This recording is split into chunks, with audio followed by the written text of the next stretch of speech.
नमस्कार, मैं अनुराग मिश्रा आपका फिर से स्वागत करता हूं। दोस्तों, स्टार्ट करने के पहले हम आपको सबसे पहले एक बात बताना चाहते हैं कि हमारी टीम ने फैसला लिया है कि हमारा जो यूट्यूब चैनल का नाम है उसको हम लोग चेंज करने वाले हैं। एक्चुअली सबसे बड़ी समस्या हम लोग के बीच में ये आया कि जब हमारी टीम ने ये सहमति से फैसला लिया था कि हमारे यूट्यूब चैनल का जो नाम है वो डिजिटल एजुकेशन रहेगा, तो जो हम लोगों ने डिजिटल एजुकेशन के नाम से चैनल अपना स्टार्ट किया तो क्या हुआ कि शुरू में तो डिजिटल एजुकेशन के नाम से कोई और अन्य चैनल नहीं दिखाई दिए, लेकिन जैसे ही 3 या 4 दिन बीते तो उसके बाद डिजिटल एजुकेशन के नाम से कम 3 या 4 चैनल और दिखाई दिए।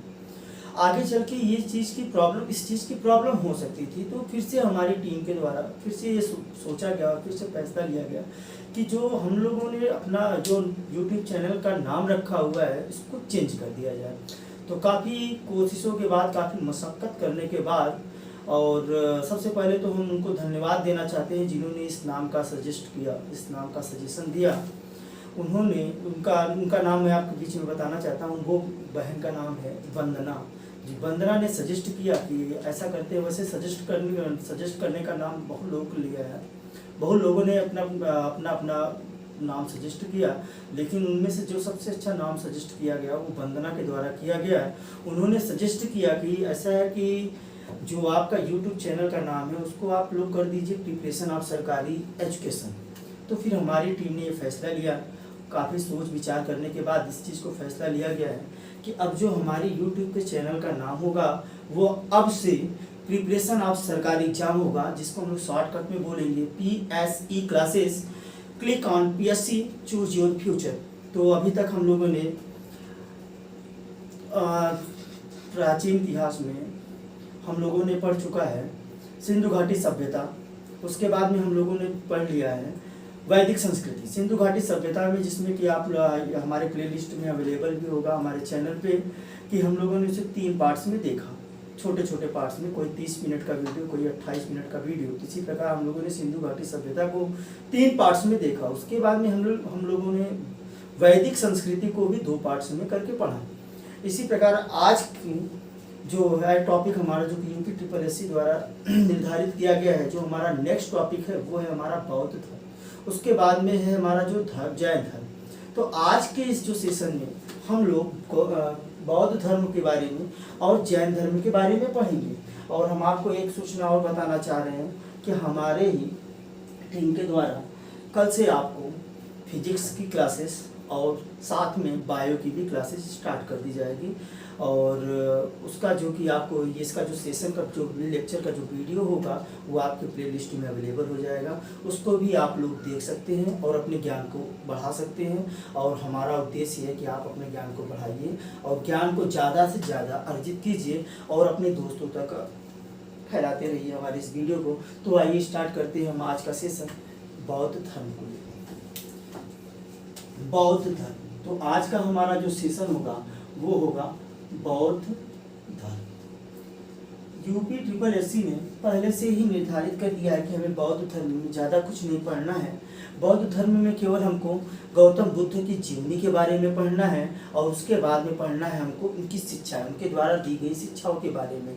हम ज़्यादा कहानी न बताते हुए आपको point two point Gautam Buddha के बारे में बताएंगे, जैसे कि आज, जिससे कि आपका समय भी ना खराब हो और आपका जो सिलेबस है वो जल्दी से जल्दी कवर हो जाए और एग्जाम के समय में भी आपको रिवीजन करने में भी सुविधा मिले। तो हम जो जीवनी है, जो गौतम बुद्ध के जीवनी के बारे में हम आपको बताएंगे। गौतम बुद्ध के जीवनी के बारे में हम आपको एक एक पॉइंट लिख के ना बता के हम आपको एक सारणी के माध्यम से, जैसे जन्म कहाँ हुआ, जन्म कब हुआ, जन्म स्थल क्या था, उनके पुत्र का क्या नाम था, इस प्रकार की जितनी भी जानकारी है हम आपको एक टेबल के रूप में बताएंगे, जिससे कि आपको भी रिवीजन करने में सुविधा होगी और जल्दी होगी। तो आइए अब हम लोग देखते हैं गौतम बुद्ध के बारे में कि हमको क्या क्या पढ़ना है। तो थोड़ा सा टॉपिक लिख लेते हैं। हमको पढ़ना है बौद्ध धर्म में गौतम बुद्ध के बारे में। गौतम बुद्ध के बारे में सिर्फ जीवनी पढ़नी है, गौतम बुद्ध की जीवनी पढ़नी है और शिक्षाएं पढ़नी है, और गौतम बुद्ध की द्वारा दी गई शिक्षाओं के बारे में शिक्षाएं पढ़नी। तो हमारा जो आज का टॉपिक होने वाला है वो है हमारा गौतम बुद्ध के बारे में, उनकी जीवनी को पढ़ना है और उनके द्वारा दी गई शिक्षाओं के बारे में पढ़ना है। तो स्टार्ट करने के पहले तो हम बता दें कि बौद्ध धर्म का जो स्थापना किए थे वो हमारे गौतम बुद्ध जी के द्वारा किया गया था। और इनका जन्म जो हुआ था वो 563 ईसा पूर्व में हुआ था, वो भी कपिलवस्तु में हुआ था, कपिलवस्तु के लुम्बिनी नामक स्थान पे हुआ था। तो आइए हम एक एक पॉइंट को लिखते चलेंगे टेबल के रूप में और उसको हम लोग पढ़ते चलेंगे और हम आपको आगे बताते चलेंगे। तो चलिए आइए स्टार्ट करते हैं। कुछ पॉइंट्स क्या क्या हमको लिखना है, हमको लिखना है, देखिए छोटा सा पॉइंट लिखना है, थोड़ा सा बड़ा सा चाहिए तो हम इसको थोड़ा सा मिटा दें, इसको रिव्यू कर लें क्योंकि लगभग आपको पूरा भरना होगा ये बोर्ड। तो आइए स्टार्ट करते हैं।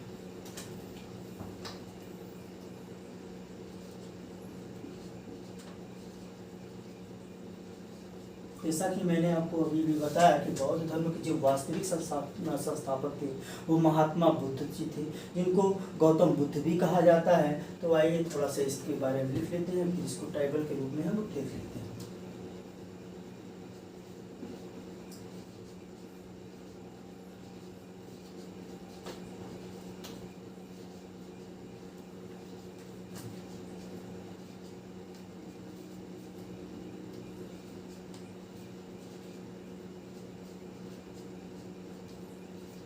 हमें आज इन्हीं के बारे में पढ़ाई करना है।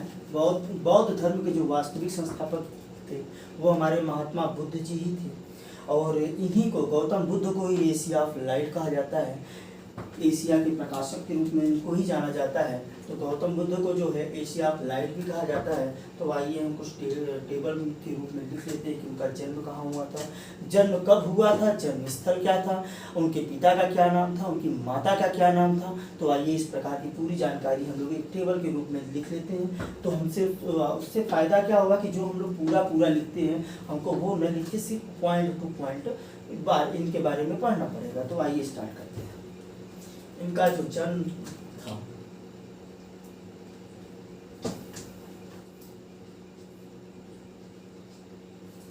जन्म था वो 563 ईसा पूर्व में हुआ था, 563 ईसा पूर्व। जो ये मेरा पॉइंट है कि एशिया ऑफ लाइट कहा जाता है, इसको हम बाद में कहीं पे नोट पॉइंट के रूप में आगे लिख लेंगे। तो इसके बारे में हम लोग देख लेते हैं आगे। अगला पॉइंट है हमारा जन्म के बाद जन्म स्थल। इनका जो जन्म स्थल था वो कहाँ था, जन्म स्थल। जैसा कि मैंने अभी आपको बताया इनका जो जन्म स्थल था वो था लुम्बिनी, कपिलवस्तु के लुम्बिनी नामक स्थान पे, जिसको वर्तमान में रुम्मन देई के भी नाम से जाना जाता है, जो कि हमारा नेपाल में अवस्थित है। तो आइए हम इसको लिख लेते हैं एक पॉइंट के रूप में।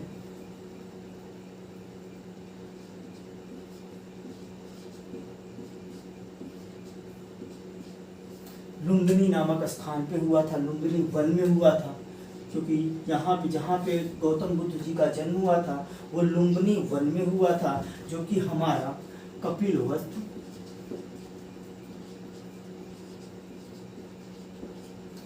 जिसका वर्तमान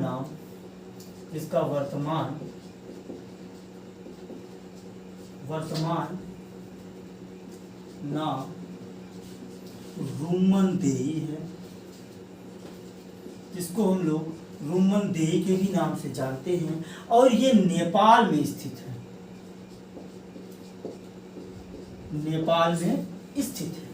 तो जो गौतम बुद्ध का जो जन्म स्थल है वो हमारा लुम्बिनी वन, लुम्बिनी वन में हुआ था। लुम्बिनी वन नामक स्थान पे, मतलब जहाँ पे जन्म हुआ था वो लुम्बिनी वन में हुआ था, जो कि हमारे कपिलवस्तु में पड़ता है, जिनका वर्तमान नाम, कपिलवस्तु का जो वर्तमान नाम है वो हमारा है रुम्मन देई है, जिसका कपिलवस्तु को, जिसको कि आजकल हम लोग वर्तमान नाम जो है वो रुम्मन देई है, जो कि नेपाल में अब स्थित है। तो हम अपना नेक्स्ट पॉइंट देख लेते हैं। जो हमारा नेक्स्ट पॉइंट है इनके पिता का नाम। इनके पिता का नाम, हमें तो पता है कि आप लोगों को तो ये सब चीज़ें पढ़ी होंगी या कई बार पढ़ी होंगी, क्योंकि आप लोग कंपटीशन का एग्जाम देते हैं। तो इनके जो पिता थे वो हमारे थे शुद्धोधन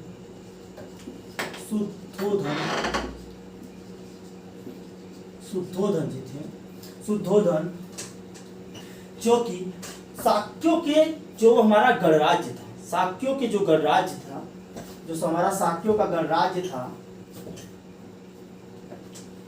जो हमारा शाक्य का राज्य जो था, वो हमारे जो वहाँ के शासक थे वो जो थे वो शुद्धोधन जी थे। उन्हीं के जो पुत्र थे हमारे गौतम बुद्ध थे। तो अगर हम ये सोच रहे हैं कि इसके बारे में मेंशन करा ही शाक्यों के राज्य,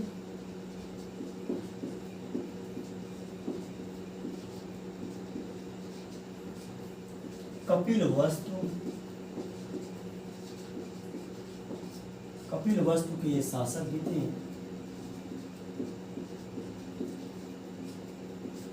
हम आपको एक जानकारी और बताना चाहते हैं कि जो हमारे गौतम बुद्ध जी थे वो क्षत्रिय वंश में पैदा हुए थे। तो जो इनके पिता का नाम था वो शुद्धोधन था, और ये जो शुद्धोधन जी थे वो हमारे शाक्यों के राज्य जो कपिल वस्तु के ये शासक थे। ये जो शाक्यों के जो राज्य था वो कपिल वस्तु था, और उसके जो शासक थे वो हमारे शुद्धोधन जी थे। और महात्मा जो बुद्ध थे, गौतम जी जो थे, वो उनके पिताजी का नाम शुद्धोधन था। आइए उनकी माता का भी नाम देख लें।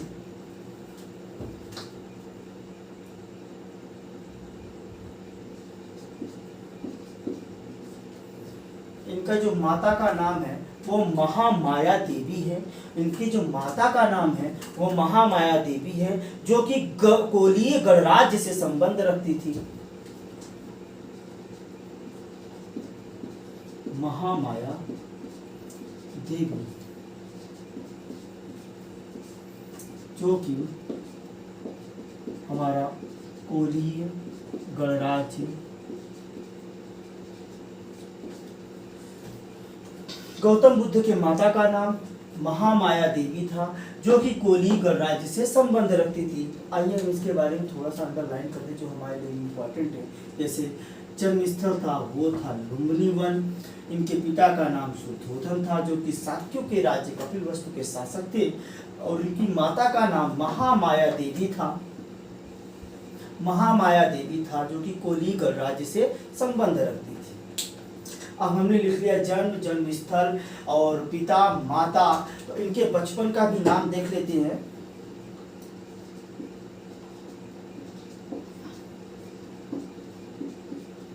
इनके बचपन का नाम सिद्धार्थ था। इनके बचपन का नाम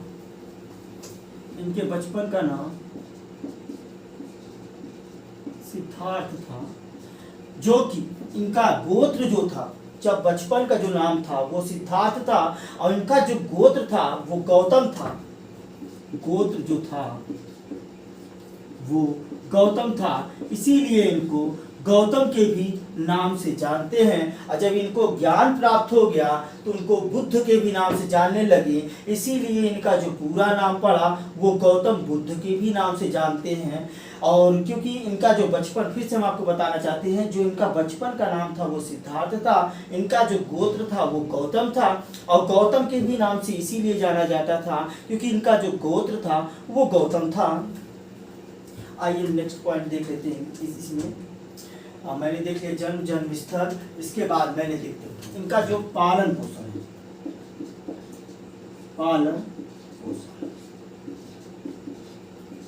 पालन पोषण, अगर मैं इनके पालन पोषण की मैं बात करूं, एक्चुअली हुआ क्या कि जब हमारे गौतम बुद्ध जी पैदा हुए,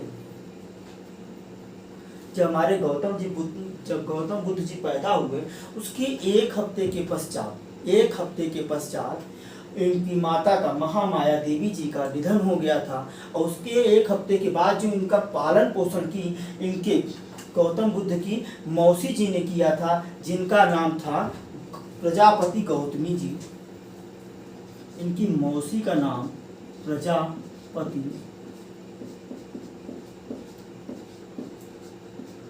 गौतमी। इनका जो पालन पोषण किया इनकी मौसी प्रजापति गौतमी जी ने किया था। अब नेक्स्ट इसको हटा दें, इसके बाद फिर से यहाँ से हम लोग लिखना स्टार्ट करेंगे। भाई हम लोग फिर से आगे हम लोग देख लेते हैं क्या क्या हम लोगों ने देखा। हम लोगों ने देखा जन्म स्थल देखा, हम लोगों ने इनके पिता का क्या नाम था ये देखा, उसके बाद हमने देखा इनके माता का क्या नाम था, उसके बाद में हमने ये देखा कि गौतम बुद्ध के जो बचपन का नाम था वो क्या था। उनके गौतम बुद्ध के बचपन का नाम सिद्धार्थ था, और इनका जो पालन पोषण था वो किसने किया था, तो उनका जो पालन पोषण था वो प्रजापति गौतमी जो कि इनकी मौसी थी उन्होंने किया था। तो आइए इसके बाद का जो नेक्स्ट पॉइंट है उसको भी देख लिया जाए।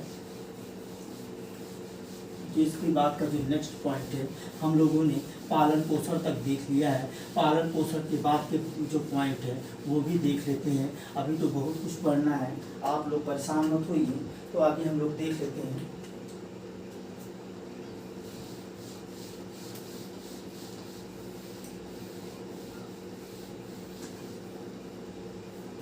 हम लोगों ने देख लिया पालन पोषण। अब हम लोग देखेंगे इनका जो विवाह, इनका विवाह जो हुआ था वो 16 वर्ष की अवस्था की आयु में ही इनका विवाह हो गया था, और इनकी पत्नी का नाम यशोधरा था। तो आइए हम लोग देख लेते हैं।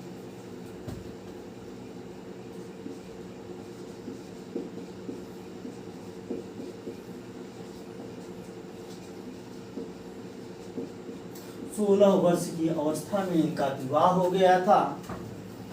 इनकी पत्नी का नाम यशोधरा था, लिख दे रहे हैं कि इनकी जो पत्नी का नाम था वो यशोधरा था। यशोधरा भी, अगर हम इनकी बात करें यशोधरा जी की, तो यशोधरा जी भी जो थी वो कोली गणराज्य से संबंध रखती थी। यहीं पे इसको मेंशन कर दे रहे हैं।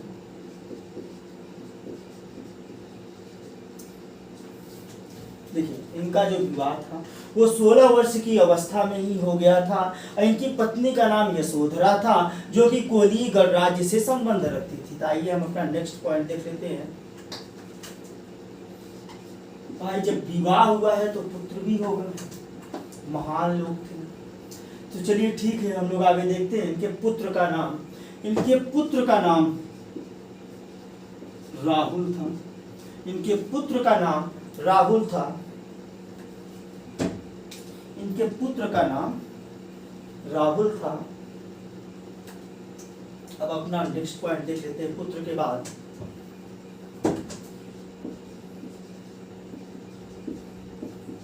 गृह त्याग की घटना।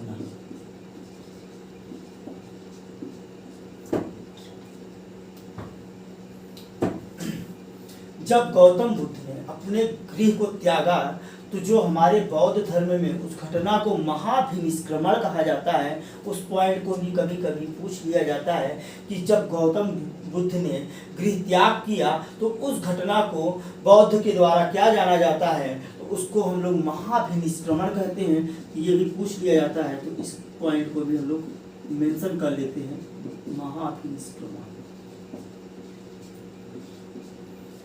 महाभिनिष्क्रमण कहा जाता है। इसके बाद का जो पॉइंट है वो भी हम लोग देख लेते हैं। गृह त्याग, त्याग नहीं, त्याग है।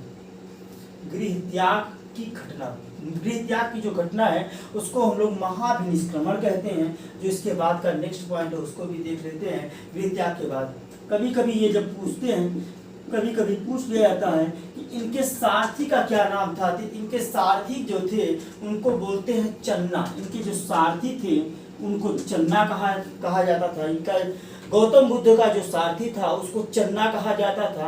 ऐसे ही कुछ और पॉइंट्स है, जैसे इनके घोड़े का क्या नाम था, तो उसको भी देख लेते हैं। क्योंकि कभी कभी क्वेश्चन में पूछ लिया जाता है, क्वेश्चन के रूप में आपसे पूछ लिया जाता है कि गौतम बुद्ध के जो घोड़ा था उस घोड़े का क्या नाम था। तो आइए हम भी देख लेते हैं।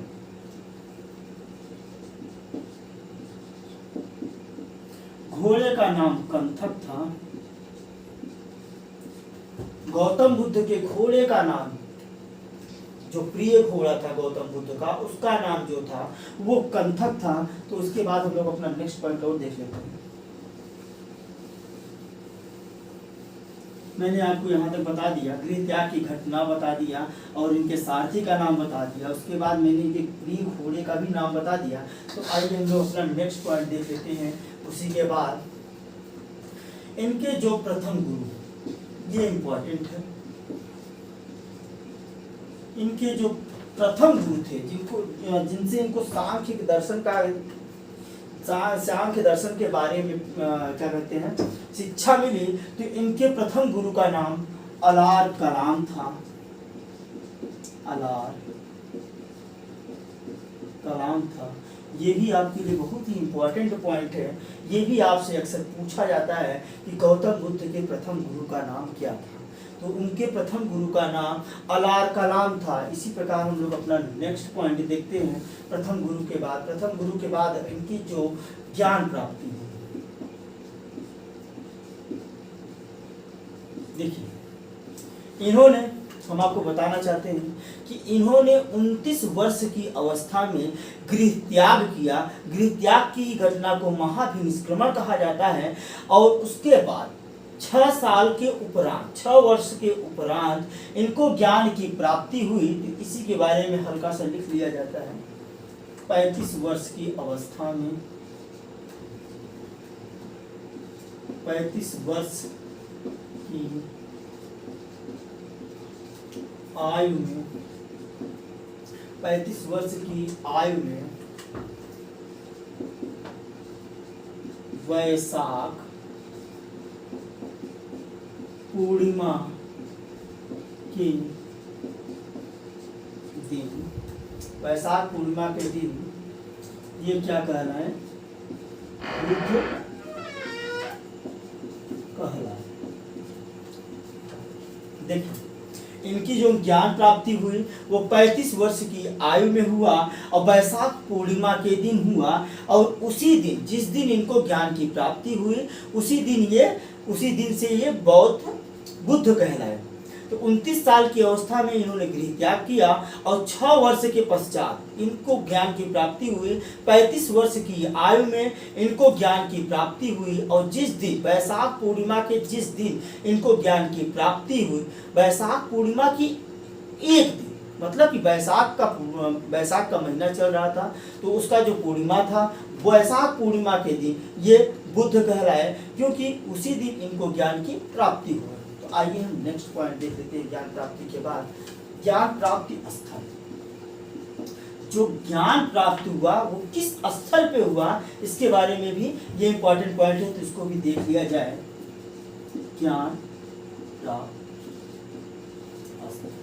इनको जो ज्ञान प्राप्ति का स्थल है वो है हमारा गया, जिसको हम लोग बोध गया भी कहते हैं। जो ज्ञान प्राप्त स्थल है वो है हमारा गया, इन ब्रैकेट बोध गया, जो कि हमारा वर्तमान बिहार में पड़ता है। एक देखिए ज्ञान प्राप्त जो स्थल है वो हमारा गया है, बोध गया बिहार, जो हमारा बोध गया बिहार, जो कि बिहार में स्थित है। इनको यहाँ पे ज्ञान की प्राप्ति की स्थल हुई, ज्ञान की जो ज्ञान जहाँ पे प्राप्त हुआ था, जो वो स्थल है वो हमारा गया, बोध गया बिहार है। अगला नेक्स्ट पॉइंट हम लोग देख लेते हैं। अभी एक पॉइंट हम इसमें और लिख सकते हैं। जिस पेड़ के नीचे इनको ज्ञान की प्राप्ति हुई, उसको हम लोग जानते हैं पीपल का। जो इनको जो ज्ञान की प्राप्ति हुई वो पीपल के पेड़ के नीचे प्राप्ति हुई। तो इसका भी पॉइंट लिख लेते हैं कि वट या पीपल वृक्ष क्या है, तो हम लोग लिख देते हैं इसी के नीचे, इसी वृक्ष के नीचे इनको ज्ञान की प्राप्ति हुई।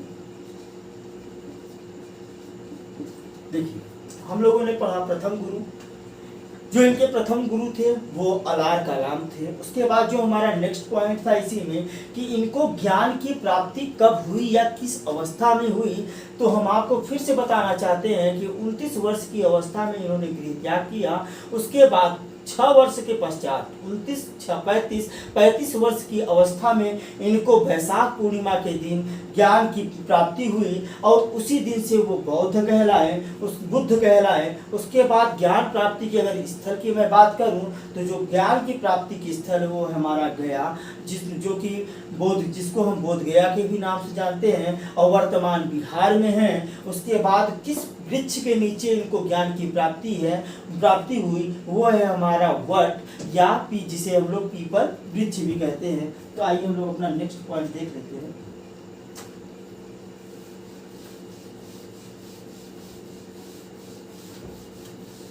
तो हमारा इसी में नेक्स्ट पॉइंट है, उसको भी देख लिया जाए।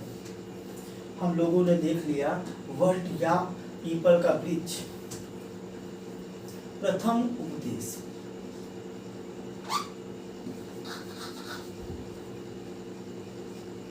प्रथम उपदेश,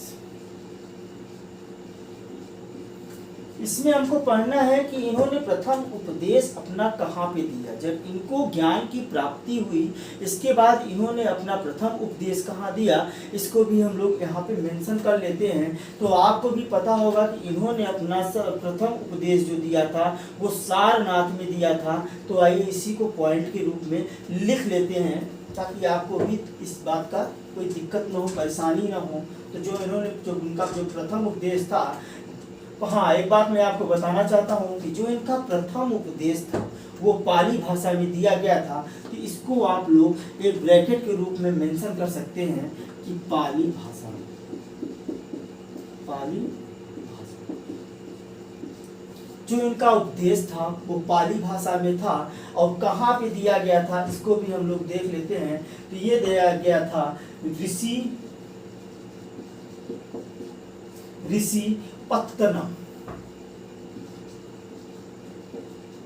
ऋषिपत्तन नामक स्थान पे दिया गया था, जो कि हमारा सारनाथ में पड़ता है। सारनाथ कहाँ पे पड़ता है ये आप लोग बताइएगा कमेंट के माध्यम से। और जो इन्होंने प्रथम उपदेश दिया वही बौद्ध में धर्म चक्र परिवर्तन के नाम से जाना जाता है। तो इसी को हम लोग जो इनके द्वारा पहला उपदेश दिया गया उसी को धर्म चक्र परिवर्तन के भी नाम से जाना जाता है। तो इसको हम लोग यहाँ पे भी मेंशन कर ले रहे हैं।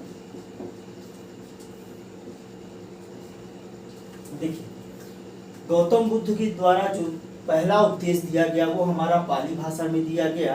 वो स्थल कहाँ था हम आपको ये बता दें कि जो इनका प्रथम उपदेश दिया गया वो ऋषिपत्तन नामक स्थान जो कि सारनाथ में पड़ता है वहाँ पे दिया गया। और इसी घटना को, प्रथम उपदेश की ही घटना को बौद्ध धर्म में धर्म चक्र परिवर्तन के नाम से जाना जाता है।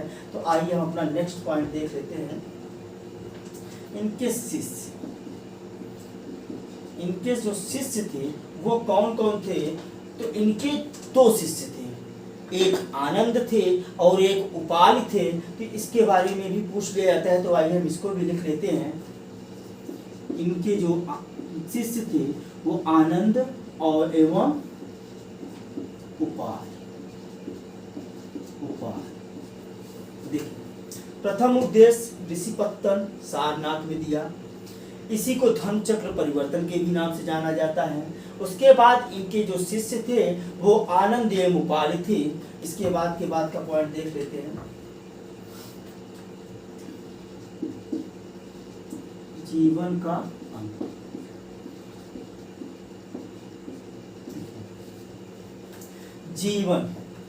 जीवन का अंत। इनके जीवन का जो अंतिम क्षण था, गौतम बुद्ध का जो अंतिम क्षण था वो हमारा कुशीनगर में बिताया गया और वहीं पे इनको निर्वाण की प्राप्ति हुई, मतलब वहीं पे इनका निधन हुआ। तो इस पॉइंट को भी हम लोग लिख लेते हैं कि इनके जीवन का अंत कहाँ पे हुआ और कब हुआ। देखिए इनका जो जीवन का अंत, जब गौतम बुद्ध का जो निधन था वो हमारा 483 ईसा पूर्व में हुआ था। 80 वर्ष की अवस्था में इनका निधन हो गया था। मैंने आपको बताया था कि इनका जो जन्म हुआ था वो 563 ईसा पूर्व में हुआ था और 483 ईसा पूर्व में इनका निधन हो गया था। तो यहाँ पे हम लोग लिख लेंगे एक ब्रैकेट के रूप में कि 80 वर्ष की अवस्था में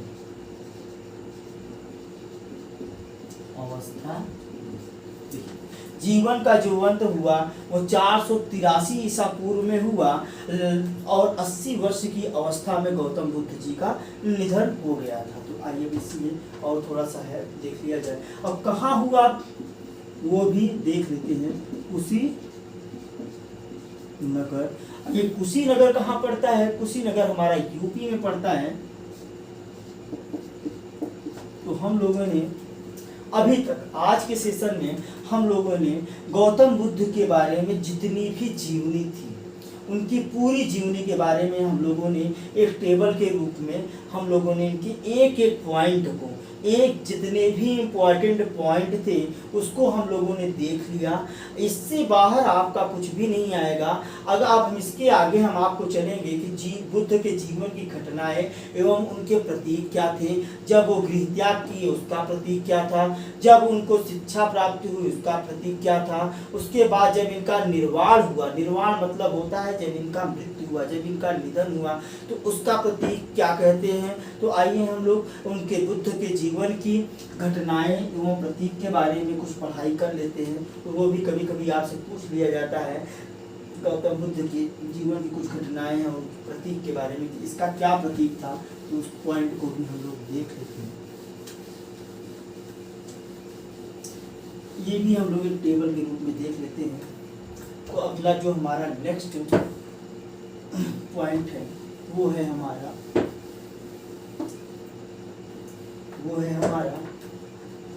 बुद्ध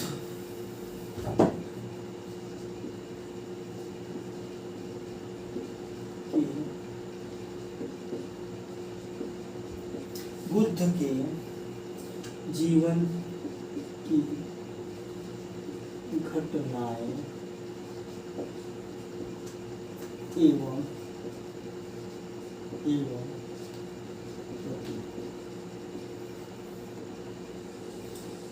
गौतम बुद्ध के जीवन से जो संबंधित घटनाएं थी उनको बौद्ध धर्म में कौन कौन से प्रतीक से दर्शाया जाता है। तो आइए हम इस पॉइंट को भी यहीं पे मेंशन कर लेते हैं और जल्दी जल्दी से आगे की ओर बढ़ते हैं। तो पहला था, इधर लिखेंगे हम लोग घटना, इधर हम लोग लिखेंगे घटना, इधर लिखेंगे प्रतीक। जैसे कि पहला घटना जो था वो गर्भ था। जैसे गर्भ की घटना को बौद्ध धर्म में हाथी के नाम से, इसका जो प्रतीक चिन्ह है वो है हमारा हाथी। दूसरा है जन्म, जन्म का जो प्रतीक है वो है हमारा कमल। तीसरा पॉइंट है यौवन, जब यौवन का जो घटना है उसको बौद्ध धर्म में शाण के नाम से जानते हैं, इसको आप लोग जानते होंगे। उसके बाद गृह त्याग, गृह त्याग का जो प्रतीक है वो हमारा घोड़ा है। इसको आप लोग रिलेट करके भी पढ़ सकते हैं कि जब आप गृह त्याग, जब गौतम बुद्ध जी गृह त्यागे होंगे तो वो घोड़े के द्वारा त्यागे होंगे। जो गर्भ में जब आए वो उसका जो प्रतीक चिन्ह था वो हाथी था। जो जन्म हुआ, जैसे कमल कीचड़ों में निकलता है उसी प्रकार जब जन्म हुआ, ये उनका जो जन्म का प्रतीक माना जाता है वो होता है कमल। इसी प्रकार गृह त्याग, इसके पहले भी मैंने आपको बताया कि गृह त्याग को महाभिनिष्क्रमण भी कहा जाता है। गृह त्याग की जो घटना है उसको महाभिनिष्क्रमण भी कहा जाता है बौद्ध धर्म में। इसको भी यही मेंशन करते चलते हैं कि चाहे आप कहिए कि जो कभी कभी आपसे क्वेश्चन पूछ लिया जाएगा या पूछ लिया जाता है कि महाभिनिष्क्रमण की जो घटना थी उसका जो प्रतीक था उसको किससे दर्शाते हैं, किसके द्वारा उसको चिन्हित किया जाता है। तो कभी कभी क्या होता है कि जो महाभिनिष्क्रमण शब्द है इसका हमको मीनिंग नहीं पता होता है, उसका हमको अर्थ नहीं पता होता है। हाँ, अगर आपसे डायरेक्टली ये चीज़ कहा जाए कि गृह त्याग की घटना को किससे दर्शाते हैं, तब तो आप डायरेक्ट कर ले जाएंगे कि घोड़ा। लेकिन जब आपसे यही क्वेश्चन थोड़ा सा घुमा के पूछ लिया जाए कि जो महाभिनिष्क्रमण जो घटना है उसको उसका प्रतीक क्या है, तो उसके बारे में थोड़ा सा आप कंफ्यूज होंगे और सोचने पे मजबूर होंगे कि ये महाभिनिष्क्रमण का अर्थ क्या होता है। तो फिर से हम बताना चाह रहे हैं कि महाभिनिष्क्रमण मतलब जो गृह त्याग की घटना है, बौद्ध धर्म में उसको महाभिनिष्क्रमण कहा जाता है, और उसका जो प्रतीक है वो होता है घोड़ा। जैसे ज्ञान प्राप्ति की अगर हम बात करें, इसको ज्ञान प्राप्ति को, जैसे इसमें गृह त्याग को महाभिनिष्क्रमण कहा जाता है, इसी प्रकार ज्ञान प्राप्ति को संबोध कहा जाता है। इस पॉइंट को भी आप लोग मेंशन करिए और इस पॉइंट पे आप लोग फोकस करिए कि ज्ञान प्राप्ति को संबोध भी कहा जाता है। और ज्ञान प्राप्ति की बात करें तो अभी मैंने आपसे बताया था कि जो बोध वृक्ष, अभी जस्ट इसके पहले मैंने आपको बताया था कि जो इनको ज्ञान की प्राप्ति हुई थी वो वट के वृक्ष के नीचे हुई थी, और इसीलिए इसका जो प्रतीक है वो बोध वृक्ष है, जिसको हम लोग पीपल का भी पेड़ कहते हैं। वट को ही पीपल का पेड़ कहा जाता है। तो ठीक है, अब इसके आगे देख लेते हैं। इसी में अभी एक दो पॉइंट और है।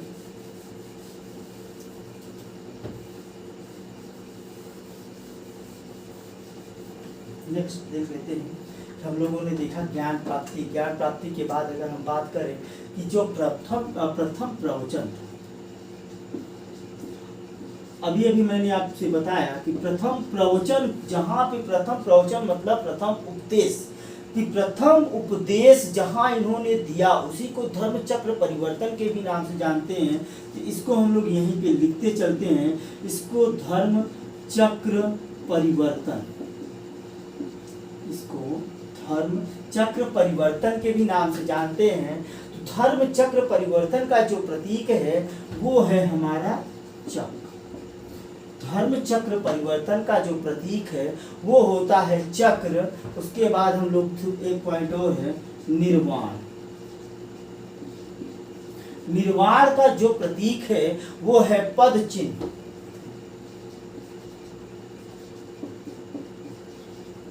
पद चिन्ह, निर्वाण घटना, जो उनका निर्वाण मतलब होता है मृत्यु की जो घटना है उसको बौद्ध धर्म में पद चिन्ह के नाम से प्रतीक किया जाता है, पद चिन्ह से प्रतीक किया जाता है। उसके बाद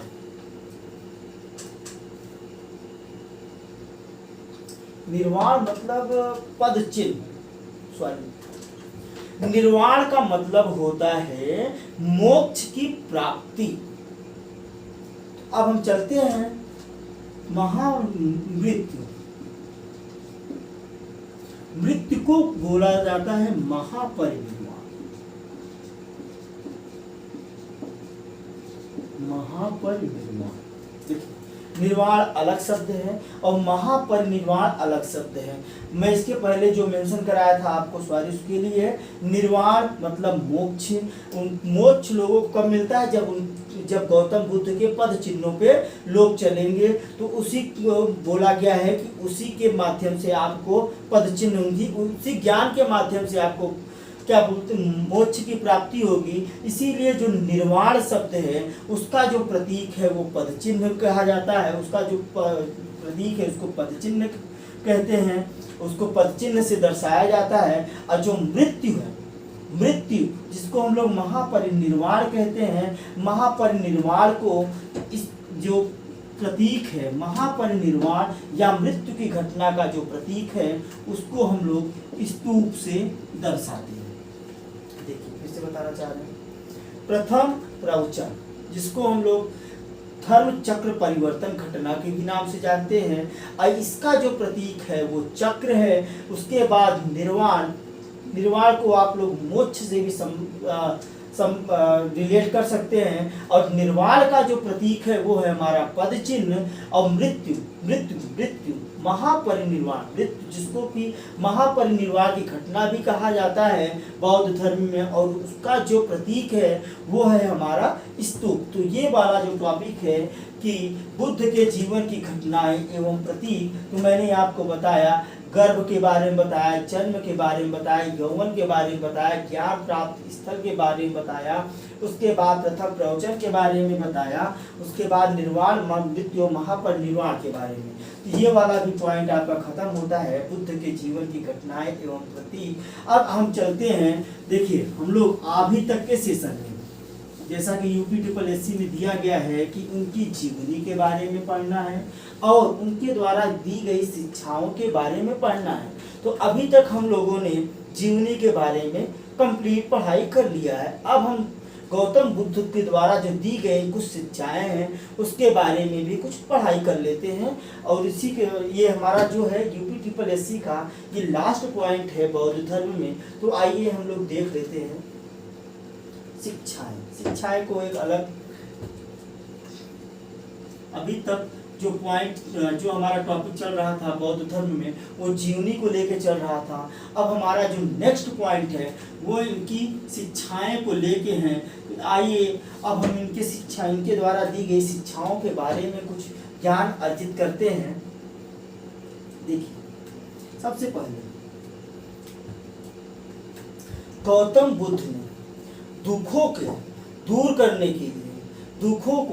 दूर करने के लिए अष्टांगिक मार्ग बताया था। तो आइए हम लोग अष्टांगिक मार्ग के बारे में पढ़ते हैं। दुखों का निवारण करने के लिए इन्होंने अष्टांगिक मार्ग का उपदेश दिया था। तो आइए हम देखते हैं अष्टांगिक मार्ग के बारे में। इस पॉइंट को लिख लेते हैं।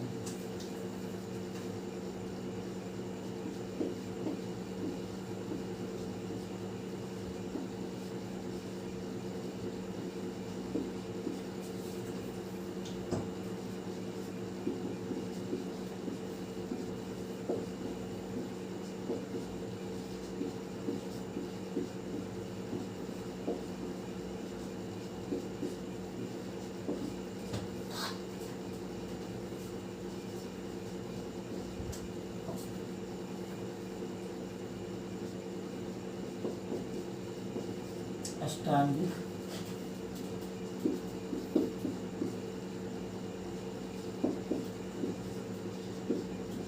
उपाय बताए। अब इसके 8 अष्टांगिक मार्ग के बारे में हम लोग देख ले रहे हैं। जो उस समय की या आजकल की जो दुख के जो कारण होते हैं, गौतम बुद्ध ने उस दुख के निवारण के लिए उन्होंने कुल मिलाकर 8 प्रकार के मार्ग बताए हैं, जिनको कि अष्टांगिक मार्ग कहा जाता है। तो उन अष्टांगिक मार्गों के बारे में हम लोग आगे लिख लेते हैं और 8 को मेंशन कर लेते हैं। तो ठीक है, जो इन्होंने पहला बताया वो हमारा बताया सम्यक दृष्टि। सम्यक जो उन्होंने पहला बताया अष्टांगिक मार्ग में, उन्होंने बताया सम्यक दृष्टि। दूसरा उन्होंने बताया सम्यक संकल्प। जो उन्होंने दूसरा अष्टांगिक मार्ग बताया वो बताया हमारा सम्यक संकल्प। सम्यक संकल्प करने के बाद हमारा जो तीसरा पॉइंट उन्होंने बताया सम्यक वाक।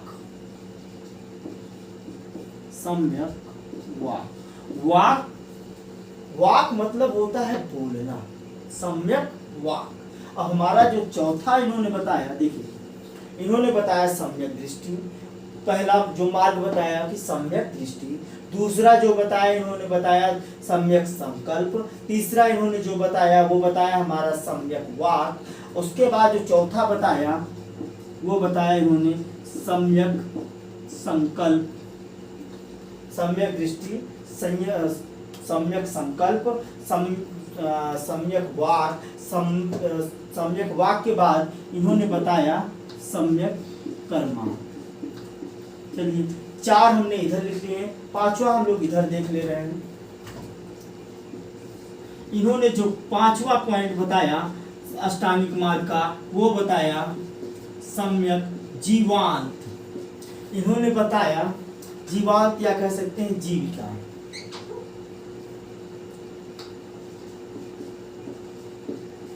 जो इन्होंने पांचवा अष्टांगिक मार्ग बताया वो हमारा बताया सम्यक जीविका। और छठवां हम लोग देख लेते हैं सम्यक व्यायाम। सातवां देख ले रहे हैं सम्यक स्मृति। आठवां भी यहीं पे देख ले रहे हैं सम्यक समाधि। देखिए गौतम बुद्ध ने दुख के निवारण के लिए अष्टांगिक मार्ग का उपाय बताया। उन्होंने बताया कि अगर आप इन अष्टांगिक मार्गों को अपनाते हैं तो आपको किसी भी प्रकार का दुख नहीं होगा।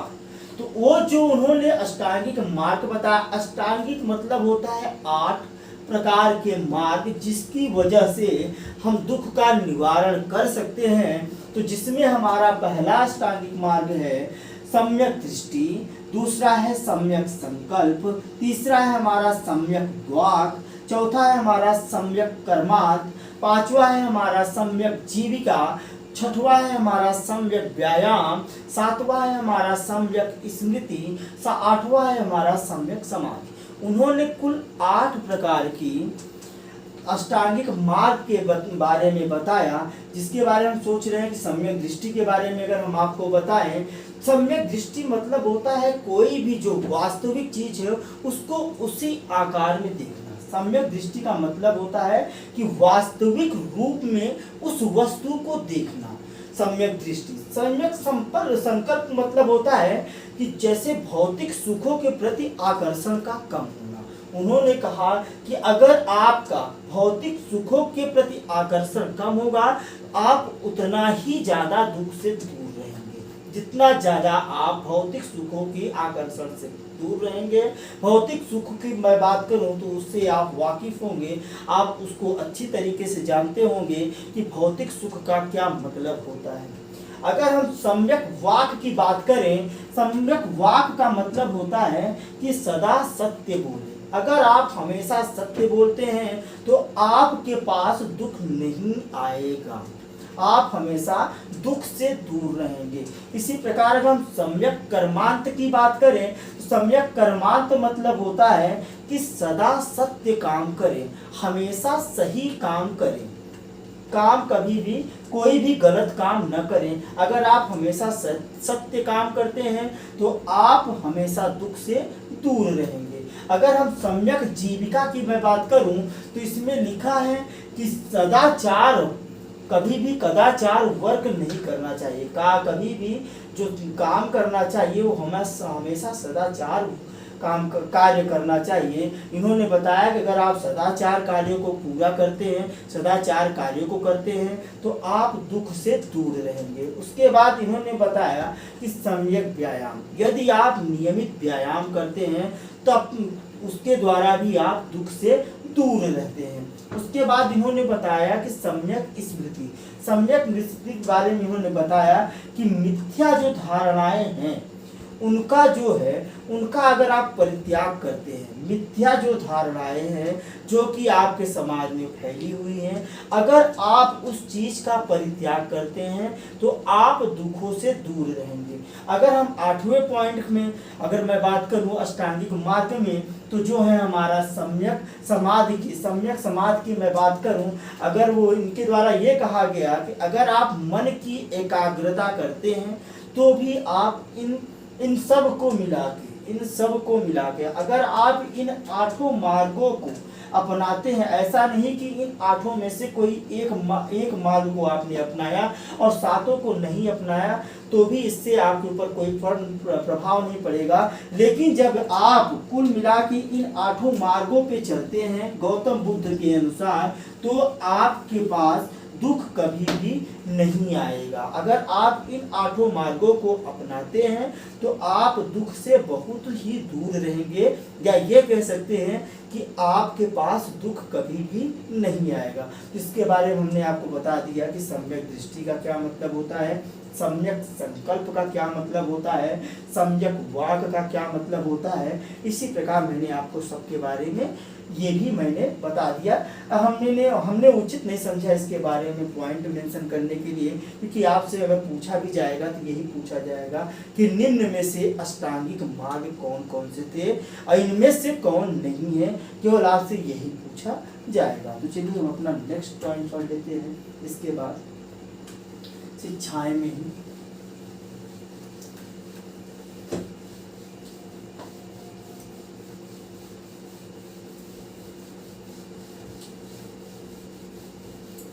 आइए हम लोग पढ़ लेते हैं कि जब महात्मा बुद्ध जी के जो परिनिर्वाण हो गया था, महापरिनिर्वाण हो गया था, उसके उपरांत जो उनके द्वारा जो शिक्षाएं दी गई थी उसको क्या किया गया कि एक जगह संकलित किया गया। तो जिस जिस चीज में संकलित किया गया उसको हम लोग त्रिपिटक के नाम से जानते हैं। त्रिपिटक ज्यादा कुछ नहीं, 3 प्रकार के बुक्स हैं, जैसे सुत्त पिटक, अभिधम्म पिटक और विनय पिटक। इसमें गौतम बुद्ध जी के द्वारा जितनी भी शिक्षाएं दी गई हैं उसको उसमें संकलित किया गया है। तो आइए इसको हम पॉइंट के रूप में लिख भी लेते हैं और याद भी कर लेते हैं। कभी कभी आपसे पूछ लिया जाता है कि इन निम्न में से इनमें कौन कौन सी त्रिपिटक हैं या इनमें से त्रिपिटक कौन सा नहीं है, आपसे पूछ लिया जाता है, जिसको हम पॉइंट के रूप में देख लेते हैं।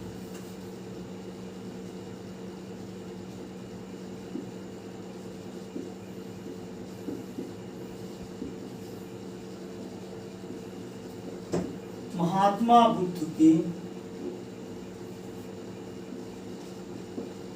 मृत्यु के उपरांत उनकी शिक्षाओं को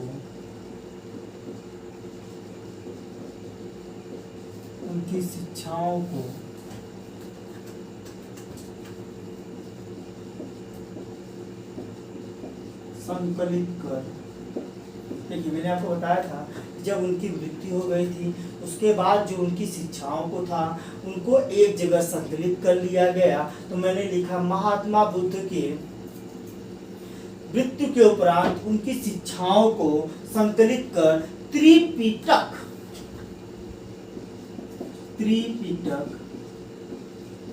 में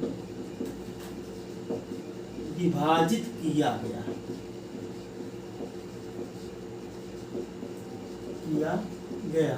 जैसे कि पहला है हमारा सुत्त पिटक,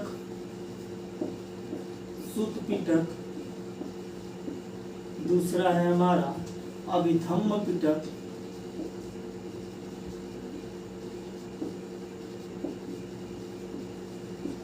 तीसरा है हमारा विनय पिटक।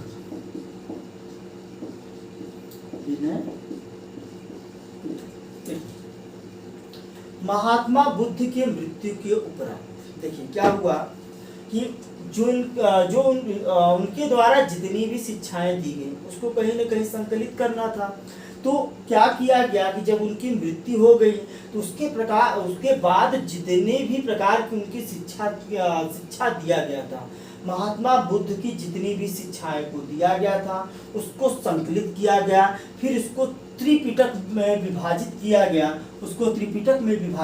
गया, जिसको कि पहला सुत्त पिटक कहलाया, दूसरा हमारा अभिधम्म पिटक कहलाया, तीसरा हमारा कहलाया विनय पिटक। तो आइए देख लेते हैं कि इन पिटकों में गौतम बुद्ध की कौन कौन सी शिक्षाओं को संकलित किया गया है, किस रूप में उनको विभाजित किया गया है। तो आइए हम इसको मेंशन कर लेते हैं। जैसे कि सुत्त पिटक में गौतम बुद्ध के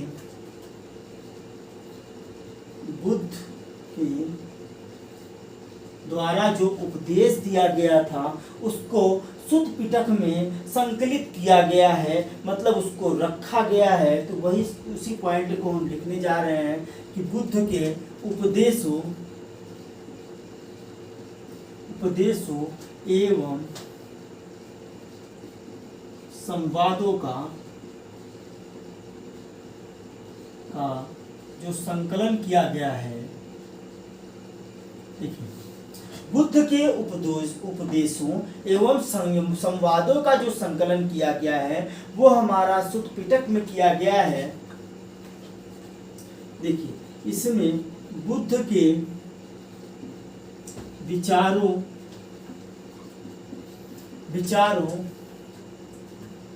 व नियम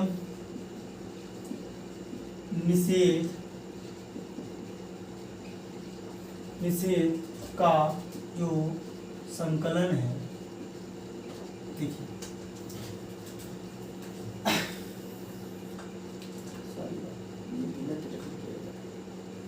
ये विनय पिटक में किया गया था। विनय पिटक में क्या किया था, अभी मैं इसको थोड़ा सा ऐसे लिख दे रहा हूँ,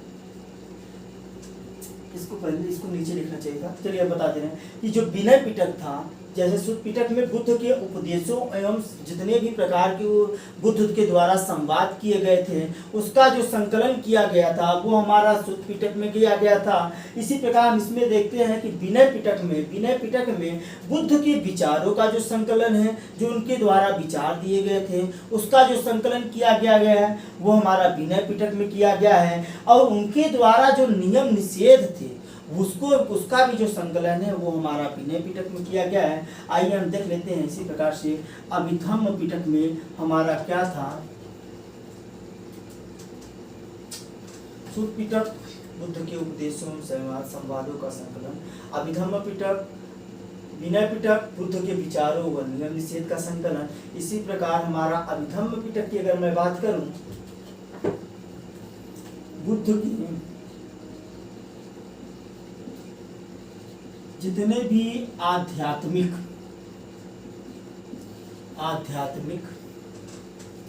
व दार्शनिक विचारों का जो संकलन है वो हमारा अभिधम्म पिटक में रखा गया है। देखिए फिर से मैं आपको बताना चाह रहा हूँ,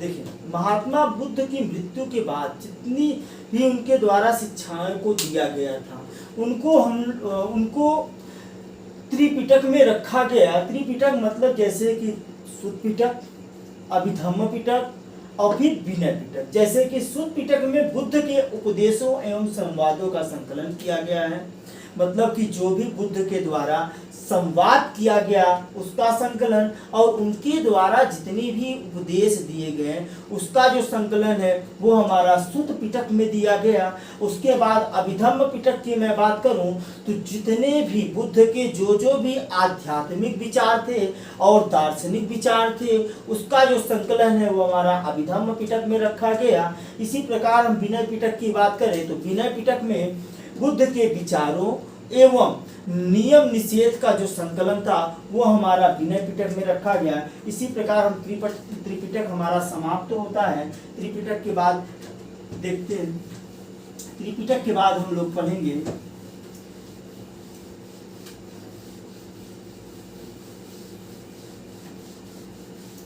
इनके द्वारा पंचशील सिद्धांत दिया गया है। पंचशील सिद्धांत आपसे पूछा जाता है कभी कभी कि निम्न में से पंचशील सिद्धांत में कौन से सिद्धांत हैं और कौन से सिद्धांत नहीं है, इसके बारे में हम लोग थोड़ा सा लिख लेते हैं पॉइंट के रूप में।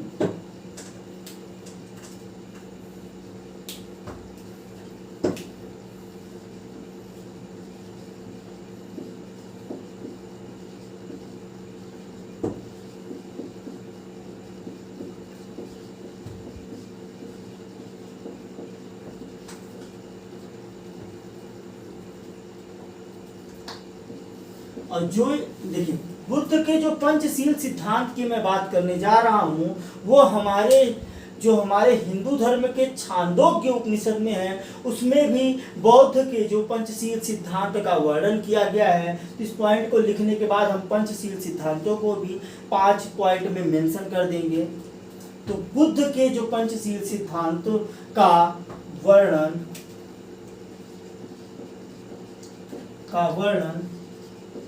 छांदोग्य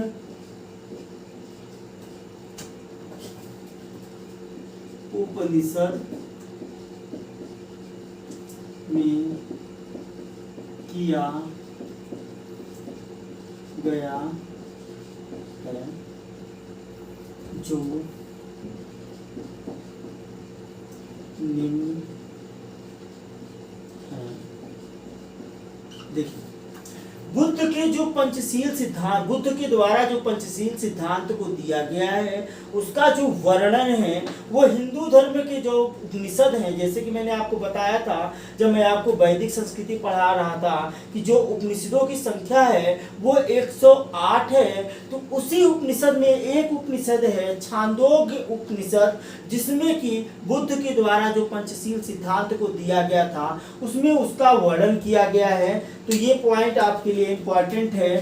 छांदोग्य उपनिषद की पूछा जाता है, आपसे कई बार पूछा भी गया है कि गौतम बुद्ध के द्वारा जो पंचशील सिद्धांत दिया गया वो निम्न में से किस उपनिषद में वर्णन है। तो आपको ये पॉइंट याद करना है कि बुद्ध के पंचशील सिद्धांत का वर्णन छांदोग्य उपनिषद में किया गया है। अब मैं आपको लिखवाने जा रहा हूं कि बुद्ध के द्वारा जो पंचशील सिद्धांत दिए गए थे वो कौन कौन से थे। तो आइए इसको पॉइंट के रूप में लिख लेते हैं। जैसे कि पहला है हमारा हिंसा न करना, इसको हम लोग शॉर्ट में लिख सकते थे अहिंसा, लेकिन हम पूरा लिख दे रहे हैं हिंसा न करना। दूसरा है हमारा चोरी न करना, चोरी न करना। देखिए, पहला इन्होंने कहा कि हिंसा न करना, दूसरा इन्होंने कहा चोरी न करना, तीसरा इन्होंने कहा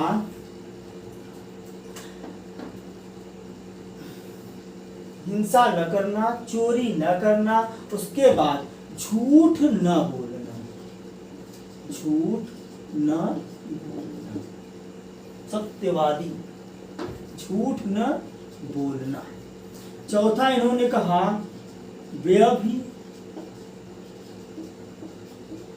व्यभिचारी न करना। 4 पॉइंट आपके सामने ये रहा। पांचवा है सबसे इंपॉर्टेंट और आज के समाज के लिए सबसे जरूरी, नशा ना करना, नशा न करना। तो जो गौतम बुद्ध के द्वारा जो पंचशील सिद्धांत दिए गए थे वो आपके सामने यहाँ पे मेंशन किया गया है, आपके सामने लिखा गया है। जो कि पहला है हिंसा न करना, दूसरा है चोरी न करना, तीसरा है झूठ न बोलना, चौथा है व्यभिचारी न करना, पांचवा है नशा न करना। तो इन और एक फिर से मैं आपको बताना चाह रहा हूँ कि जो इसका वर्णन गौतम बुद्ध के द्वारा जो पंचशील का सिद्धांत दिया गया था वो छांदोग्य उपनिषद में वर्णन किया गया है इसका। तो आइए अब हम लोग थोड़ा सा कुछ संगीतियाँ हुई हैं। संगीतियों का मतलब होता है कि कुछ सभाएं हुई हैं बौद्ध धर्म के, मतलब कि जब महात्मा बुद्ध की जब मृत्यु हो गई उसके बाद कुछ सभाएं हुई हैं। ये इम्पोर्टेंट भी है, आपसे पूछा भी जाता है, कई बार पूछा भी गया है कि प्रथम संगीति किसके शासन में किसके शासन काल में हुई थी, उसके अध्यक्ष कौन थे और किस वर्ष में हुई थी। तो आओ इसको थोड़ा जल्दी जल्दी हम लोग देख लेते हैं, टाइम क्योंकि हमें लग रहा है ओवर हो रहा होगा। तो यहाँ पे बौद्ध संगीतियाँ, यहाँ पे हमें पॉइंट डालना है बौद्ध संगीतियाँ। इसको हम लोग संगीतियाँ मतलब होता है सभाएं, इसको हम लोग लिख ले रहे हैं सभाएं कि अब तक कितनी बौद्ध सभाएं या बौद्ध संगीतियां हैं हुई हैं। तो मैं आपको बताना चाह रहा हूं कि अभी तक कुल 4 संगीतियां हो चुकी हैं। मैं इधर लिखूंगा क्रम, इधर मैं लिखूंगा क्रम, इधर मैं लिखूंगा वर्ष, इधर मैं लिखूंगा वर्ष, इसके बाद मैं लिखूंगा स्थान, स्थान कि जो बौद्ध संगीतियाँ हुई वो किस स्थान पे हुई। उसके बाद मैं नेक्स्ट पॉइंट लिखूंगा अध्यक्ष कि जब ये संगीतियाँ हुई तो उस समय इसका अध्यक्ष कौन था। उसके बाद जो हमारा नेक्स्ट और अंतिम पॉइंट है कि उस समय किसका शासन था, तो हम लोग प्रथम देख लेते हैं। प्रथम जो हमारा हुआ, जैसे ही महात्मा बुद्ध का मृत्यु हुआ वैसे ही हमारी पहली संगीति हुई 483 ईसा, चलिए इसको डेढ़ में लिख लेते हैं कि जो पहली संगीति हुई हमारी वो 483 ईसा पूर्व में हुई। और वो हुआ कहाँ, वो हुआ हमारा राजगृह में। राजगृह कहाँ पड़ता है, वर्तमान बिहार में पड़ता है। उस समय का जो हमारा अध्यक्ष था वो महाकश्यप था। जो वहाँ देखिए जो प्रथम संगीति हुई, जो प्रथम सभाएं हुई बौद्ध धर्म का, उसका वर्ष जो था वो 483 ईसा पूर्व था। स्थान था राजगृह। उसके बाद जो वहाँ का अध्यक्ष था, उस संगीति का जो अध्यक्ष था वो था महाकश्यप। और जिसके शासन काल में हुआ वो हुआ अजात शत्रु के शासन काल में। अजात शत्रु के शासन काल में अगर हम द्वितीय की बात करें तो जो हमारा द्वितीय हुआ वो हमारा हुआ इसी के 100 साल बाद 383 ईसा पूर्व में, 383 ईसा पूर्व में यह हमारा हुआ वैशाली। ये हमारा स्थान है वैशाली। उस समय का जो अध्यक्ष थे वो साबक मीर थे। जो हमारी दूसरी संगीति हुई, जो दूसरी सभा हुई बौद्ध धर्म की, उसके जो अध्यक्ष थे वो थे साबक मीर। और जो इसके शासक जिनका शासन चल रहा था वो कालाशोक का चल रहा था।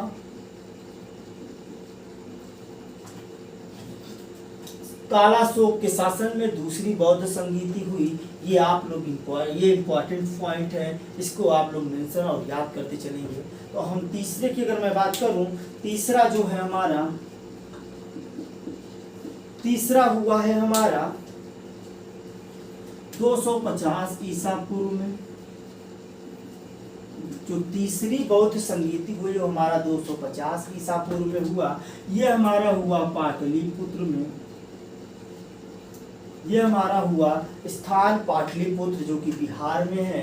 और इसके जो अध्यक्ष थे वो मोगलीपुत्र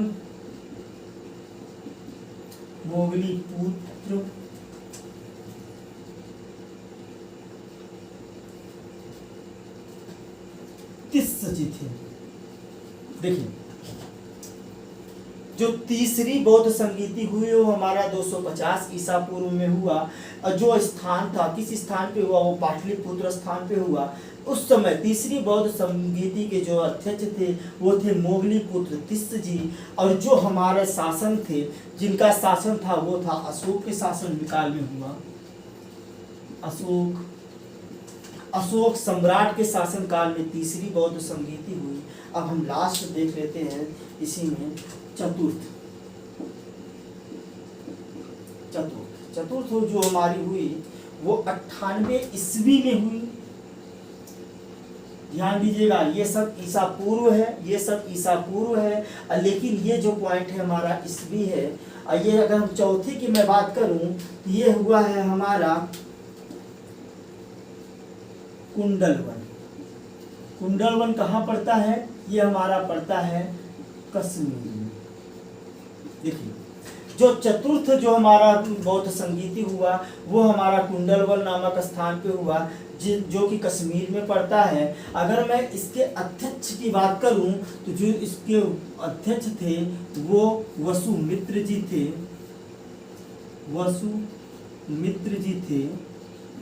और जिसका शासन था वो कनिष्क का शासन काल में हुआ। तो चौथी जो बौद्ध संगीत हुई, सभाएं हुई, वो कनिष्क के शासनकाल में हुई, 98 ईस्वी में हुई, कुंडलवन नामक स्थान में हुआ जो कि कश्मीर में पड़ता है, और इसके जो अध्यक्ष थे वो वसुमित्र जी थे। तो आपकी बौद्ध संगीतिया भी खत्म हो गई। इसी के साथ आपको एक पॉइंट और बताएंगे, इसके साथ आज का सेशन आपका समाप्त हो जाएगा और बौद्ध धर्म की समाप्ति हो जाएगी। आज बौद्ध धर्म की समाप्ति मतलब है कि जो हमारा आज का जो UP-SSC ने बौद्ध धर्म का टॉपिक रखा था इतिहास में, वो अब समाप्त हो जाएगा। तो ये देखिए, इनके बारे में बस एक पॉइंट ये दिखाना है कि बौद्ध जन्म जो है वो न तो ईश्वर की मान्यता मतलब कि बौद्ध धर्म न तो ईश्वर को मानता है न तो आत्मा को मानता है। तो ये हमारा लास्ट पॉइंट है, और इसी के साथ हमारा जो बौद्ध धर्म है वो हमारा समाप्त हो जाएगा। तो आइए हम देख लेते हैं कि बौद्ध धर्म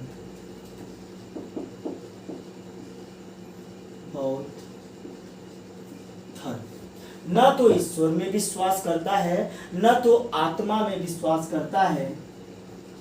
इसी को लिखना है, ईश्वर और आत्मा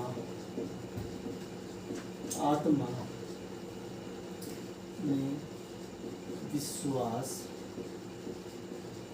नहीं करता है।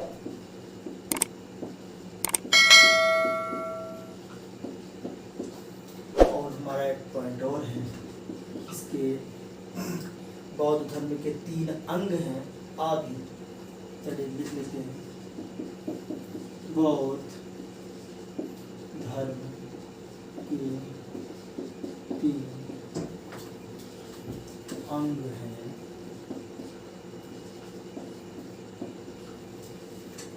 पहला है हमारा बुद्ध, दूसरा है हमारा धम्म, तीसरा है हमारा संघ। तो बौद्ध धर्म के 3 अंग हैं। पहला है हमारा बुद्ध, दूसरा है हमारा धम्म, तीसरा है हमारा संघ। तो इसी के साथ बौद्ध धर्म का जो है टॉपिक जो कि आपके सिलेबस में मेंशन था वो समाप्त हो गया है। इसके बाद का जो सेशन है आपका वो जैन धर्म का चलेगा, और इसी के बाद हम इसके बाद हम आपको इसी सेशन के बाद हम आपको जैन धर्म का सेशन स्टार्ट करेंगे।